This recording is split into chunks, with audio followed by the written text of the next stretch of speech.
Good evening, this is Cash Cow back with another video, guys. So, decided to stop by MissouriCon this weekend. It wasn't bad. I got another Comic Con that I'm actually go to next month. It's another one, so I'll be hitting you guys with that video.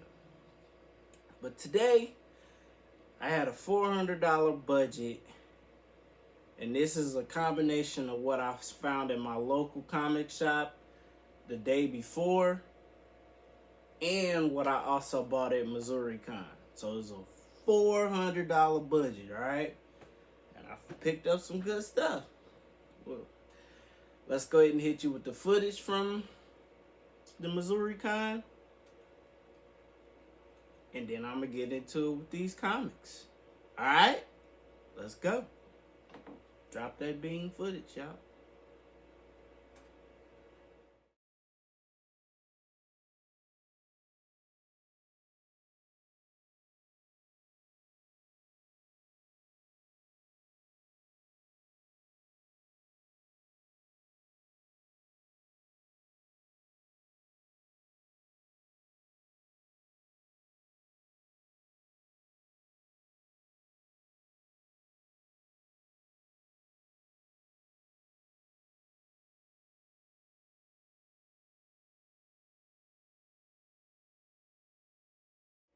Alright.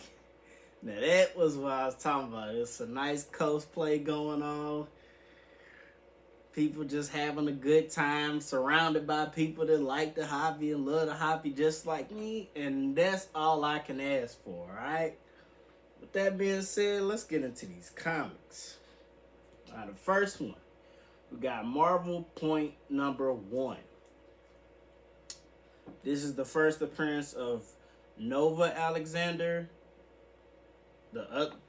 Is it Nova Alexander? It's the new Nova. I think that's Nova Alexander. If I'm wrong, guys, correct me in the comments, please. But this is the first appearance of that Sam Alexander. Sam Alexander. It's the first appearance of the new Nova, the newest Nova, not Richard Rider. This is the newest one. I've been wanting this. Found it for $10. Can't beat that. Alright. Next, we got Thor, God of Thunder #2. Which happens to be the first appearance of Gore the God Butcher. This comic dropped dramatically compared to what it was at before he appeared in Love and Thunder. I think the movie didn't do it no justice. Christian Bale had some good moments playing as Gore the God Butcher. I just think people fell out of love with it, how they seen Thor being portrayed. I don't think people really got behind it. But it's not a bad time to pick up a spec that you wanted before the boom and the rush. And now, people ain't worried about it. Now you can get these for $25, maybe even under. Nothing wrong with that. I'll take that pickup. Next, we got The Amazing Spider-Man #135. Some is considered the second appearance of Punisher.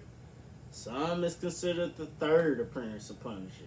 However you go, I just know it's a cameo of it. And it does have a Marvel value stamp in it, so check that out. Alright? That's a good one. The other ones people worry about is The Amazing Spider-Man #134. Which actually happens to be, if I'm not mistaken, the second appearance of Tarantula. Anyway, that was for $15. I was like second to third 15 appearance of Punisher. I'll take that. Next, we got The Amazing Spider-Man #5. This happens to be the second full appearance of Silk. I'm back on the hunt for another first appearance of Silk. I think they're gonna do some big things behind her, and I just like the Women of Spider-Verse. I'm out to get as many copies of Spider-Woman, Black Cat. I'm trying to get all of them. All the women of the Spider-Verse. Wish me luck on that. But I think right now I got a good chance of it. The books aren't too high. I don't think it's going to stay that way. Hey, I did happen to pick up a Spider-Gwen too. So you guys will see that later on this year. Alright. Next, we got the Defenders number 18, which happens to be the first full appearance of the Wrecking Crew. This book dropped a lot too. I don't think people got behind She-Hulk as much, and they couldn't get behind it.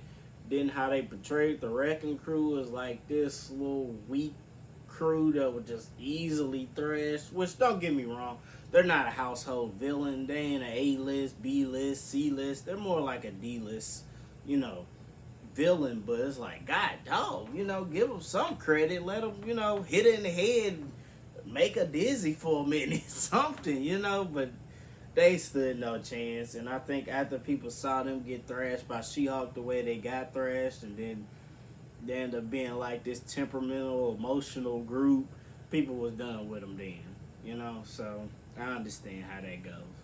But I like the story behind the actual Wrecking Crew in the comics, so I can get behind that.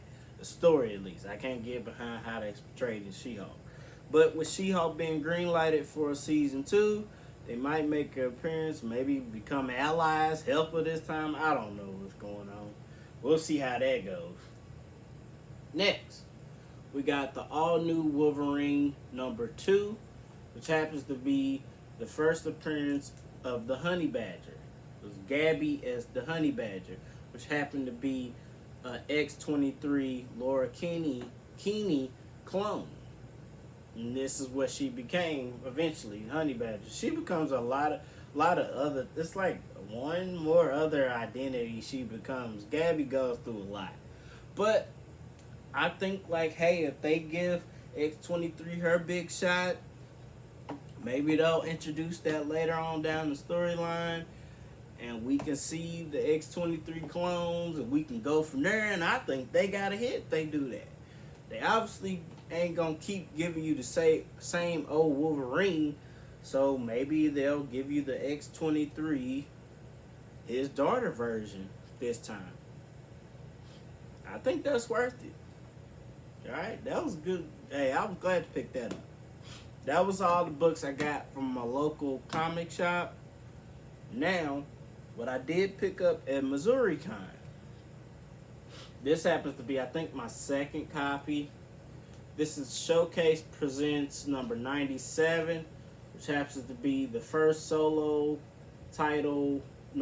first solo series of Power Girl. This is not her first appearance. First appearance is All-Star Comics 58 or something like that. All-Star something Comics 58, which I'm trying to get a good copy of that. So it's kind of hard to find ones that ain't just wrecked. But we'll see how that goes. But I plan on putting some nice money behind that. I think Power Girl, I like Power Girl as a character. I think it can work. Maybe they rebrand and bring out a new Justice League worth watching this time, and we can go from there. Alright? That was like $40 for a fine condition copy. Like I said, this is my second copy. The first copy I got was when I went to Vegas. And I went to the comic shop in Vegas. That's quite a few years ago. That's like a year ago video-wise. But I picked up another one. I was like, hey, why not? I like the character enough. Next, we got the New Mutants number 26, which happens to be the first full appearance of Legion. This was in a near mint plus. I like Legion. I didn't really get to watch the show, but I know FX was giving it good reviews and ratings for the time it was on, but I only think it did one season, if I'm not mistaken. But this guy's an Omega level villain. I mean, not villain. Omega level mutant. And it's like, he's got to have more in the X-Men in that universe coming.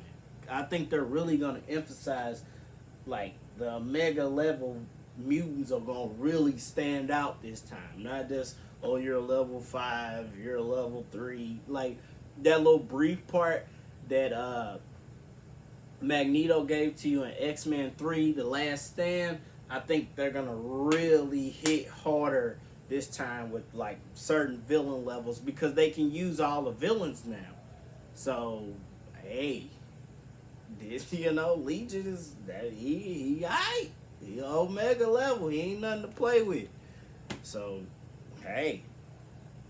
Next, we got Werewolf by Night number 15, which happens to be, if I'm not mistaken, this is the first Dracula and Werewolf by Night fight.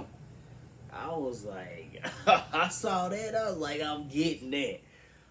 I think anything Werewolf by Night, Dracula, Blade, Ghost Rider, Mephisto, all them characters, I think are going to be what is also what's going to be pushed out more when they finally do the reboot that they're planning. And I think they're going to definitely do a reboot after Secret Wars and all that, and Kang Dynasty. I think they're going to kind of start over, maybe do a few different characters a different way, or probably promote other characters. And I think the Underground is where they're going to start. I just feel that way. Don't quote me on that. Alright? Next, we got Iron Man number 128, which happens to be a very legendary classic cover and stories. The Demon in the Bottle story. Like, I think Demon in the Bottle may have like 10 parts, maybe 10 to 11 or 12. But this is the one that's highly sought after in the whole Demon in the Bottle story, right? This cover, this issue is the one that people tend to go for. I got this in a fine plus condition. Pay like $100 for that. And I ain't mad at it. Good condition. I might get that graded. It's harder now for me to get a good condition of this book. I remember a few years ago I was buying these left and right for under $40. Now, all right. And the last book, I had to get it, and I've been wanting it. You got Superman number 233, which happens to be a classic Neil Adams cover. Hopefully you guys can see that. This is actually in fine condition, and I've been wanting it. Before, unfortunately, Neil Adams passed away, I still wanted this book. I've been wanting this book. I just couldn't find one that wasn't like grenaded and beat to hell. But I found one in fine condition. Alright. Got that for $125. I'll take that. That's nice. Hey, I'll take it. Anyway, guys, this concludes my local comic shop, what I found there, and my MissouriCon. I had a blast. I can't wait for the next Comic-Con. And I'm going to hit you guys with that video and be like, hey, this is what I found here. And we're going to just continue to have fun with the hobby. We're going to rock it out. Remember, guys, it's just a hobby. It's supposed to be fun, exciting, not I would do it that way and I would do it this way. Just have fun and, spend your money on what you want to spend and collect what you want to collect. Nothing else really matters, all right? That being said, it's Cash Cow with another video, guys. Hit me in the comments. Tell me what you think about my comic haul. And I'm out.